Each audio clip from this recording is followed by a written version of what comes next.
알아두면 유용한 경제 이야기, 오늘의 생활경제 시작합니다. 수능이 코앞으로 다가오면서 수험생들의 긴장감이 그 어느 때보다 클 텐데요. 일부 수험생들 사이에서 불안을 완화할 목적으로 고혈압약 등 의약품을 찾는 사례가 이어지고 있는데 임의로 복용할 경우 부작용 위험이 있어 주의가 필요합니다. 문영민 기자입니다.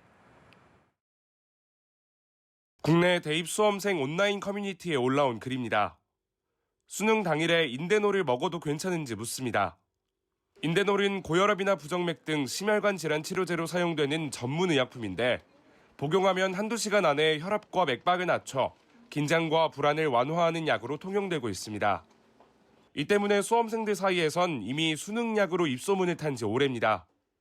19세 미만 소아청소년에게 인대놀이 처방된 건수는 2020년 15만 4,700여 건에서 매년 증가해 지난해 29만 건을 넘어섰고 올 들어 8월까지 벌써 19만 건가량 처방됐습니다. 특히 이 기간 처방을 받은 10명 가운데 8명은 15세에서 18세인 걸로 나타났습니다. 수능을 앞둔 수험생들이 혹할 수 있는데 잘못 먹었다간 낭패를 볼 수 있습니다. 맥박을 낮추기 때문에 시험을 볼 때 졸음이 오거나 저혈압을 겪을 수 있고 어지러움과 두통이 생길 수 있습니다. 이러한 이상 사례는 최근 5년간 1,000건 넘게 보고되기도 했습니다. 이와 함께 주의력 결핍 과잉행동 장애 ADHD 치료제인 메틸페니데이트를 집중력 향상 약으로 오인해 복용하는 것 역시 주의해야 합니다. 제일 많은 게 이제 두통이고요. 좀 심한 경우에는 불안. 이게 이제 각성도를 올리면은 그 반대급부로 과하면 불안해지는 거잖아요. 잠이 안 오고 불안해지고 초조해지고 이런 게. 전문가들은 청심환이나 공진단 등 한약재도 시험에 임박해 복용하면 오히려 생체 리듬을 깰 수 있어 미리 먹어보고 자신에게 맞는지 확인해보는 게 중요하다고 조언합니다. 연합뉴스TV 문형민입니다. 겨울철을 맞아 식품의약품안전처는 김장용 식재료와 수산물을 수거해 검사합니다. 식약처는 10일부터 21일까지 6개 지방식품의약품안전청과 고춧가루, 절임 배추, 식염 등 김장용 식재료 120건을 수거합니다. 잔류 농약, 중금속, 보존료, 대장균, 세균수 등을 검사할 예정인데요. 10일부터 내년 2월 28일까지는 지자체와 6개 지방식품의약품안전청과 함께 마른 김, 과메기, 황태, 멸치 등 단순 처리 수산물과 생식용 굴, 배달회 등 총 710건을 수거해 부적합 이력이 있는 항목을 중심으로 검사합니다. 부적합 판정을 받은 식품은 행정처분, 회수, 폐기 등 조치하고 식품안전나라 누리집에 공개할 예정입니다. 네, 눈 깜짝할 사이 신용카드 정보를 빼가는 스키밍 범죄가 해외를 중심으로 늘면서 전자태그 차단용으로 제작된 RFID 차단 지갑에 대한 소비자들의 관심이 높은데요.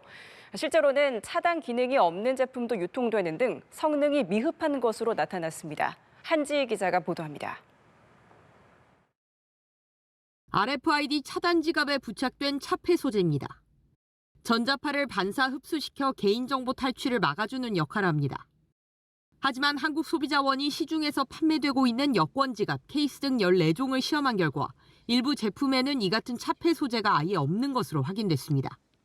판매업체가 전체적으로 차단 기능을 갖춘 것처럼 홍보했지만 주요 수납 부위만 차단되는 제품도 있었습니다. 내부에 차폐 소재가 없는 요즘 신상 제품은 차단 기능이 없는 것으로 나타났고 오락 제품은 주요 수납 부위에서는 차단 기능이 있으나 뒷면 티켓 수납 부위는 차단이 되지 않을 수 있어 수납 위치별 차단 기능 정보와 사용 시 주의가 필요했습니다. 유해물질 검사에서는 모든 제품이 관련 기준에 적합한 것으로 나타났습니다. 다만 제조국 등 필수 표시 사항은 대부분의 제품이 의무 표시 항목을 누락해 부적합 판정을 받았고 마찰 시 색이 묻을 우려도 있었습니다. 표시한 것과 다르게 실제 차단 기능이 없는 제품도 있었고 마찰로 인해 색이 묻어날 우려가 있는 제품도 있어 제품 구입 시 주의가 필요했습니다. 이번에 적발된 업체는 해당 제품에 대한 판매를 중지하고 이미 판매된 제품에 대해서는 교환 환불을 진행하겠다고 밝혔습니다. 또 차단 기능이 있는 수납 부위의 정확한 정보를 표기하기로 했습니다. 연합뉴스TV 한지입니다. 주요 은행 마이너스 통장 등 신용대출 잔액이 이달 들어 일주일 만에 1조 2천억 원 가까이 급증한 것으로 집계됐습니다. 대출 종류별로는 마이너스 통장 잔액이 1조 659억 원 급증했고 일반 신용대출이 1,148억 원 늘었습니다. 이번 신용대출 증가는 코스피가 사상 처음 4,200선대까지 오르면서 개인 투자자들의 비투 열기가 달아오른 데다 주택담보대출 규제로 인해 신용대출을 동원하는 사례가 늘어난 영향으로 풀이됩니다.